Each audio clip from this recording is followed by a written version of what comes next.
aba kuri mirimo kianda be county ya Kisii abo babegete byara ritiko rigoro nigo baigorerwa ritiko rya rero kurengana no muwakiri obo hasilita George Murara nigo kianda abo barenga semirimo yabo Getembe chinga kibabegete byara na goswerwa na mamocho yoboibe wakiri abo bakorawa na George Murara nigo baigerera na kwirara kianda abo kugwatokwa no munachebina win ketele umuhori kitoliboni asanya oroboti rwa senchira yowikira.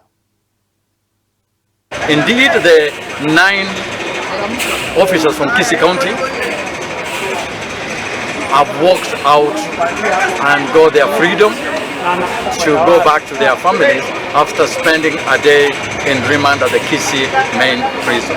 Haba kuri mirimo kianda be county ya Kisii abo babegetwe byara litukuri goro nigo baigorerwe litukuri rero kurwa anse kigambero cy'umucyo busongo kurengana no muwakili obo George Murara kianda abo nigo babegetwe byara asogosoerwa na mamocho yoboibi egento Murara atuguterare nagote babuna nigo barenge asemirimo yabo Getembe. They are stepping out of court, proceeding in a matter that beated the Kisii County government enforcement and revenue officers who purportedly were arraigned in court for a charge of stealing.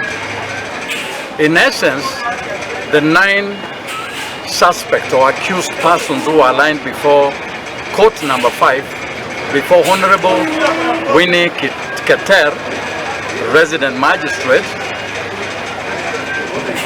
were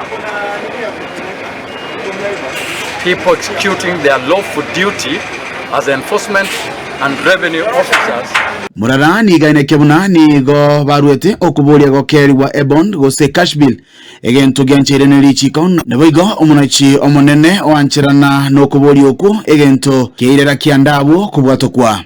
Or rather, the advocates who are representing the 9 Kisii County officers made an application which is allowed by the law for the court to review the earlier bond and bail terms that had been given.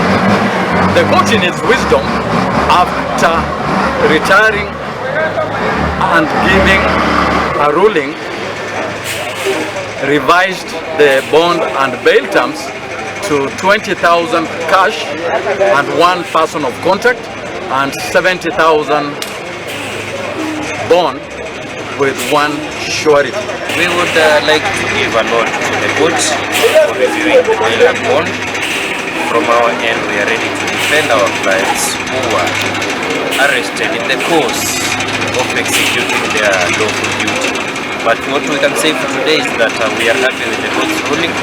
We will follow the rightful procedure and everybody will be happy. Omunachebina omusubati Winnie Keter nigo abolia betange kurwa asogosonana no busaiti gose abasaiti asenchera yende iyonsi. The accused are therefore warned against threatening, intimidating and or otherwise interfering with the complainant, his family and or the witnesses herein. Regase kigambero gya Kisii elia nigonkoro kwa Dipon Asanya.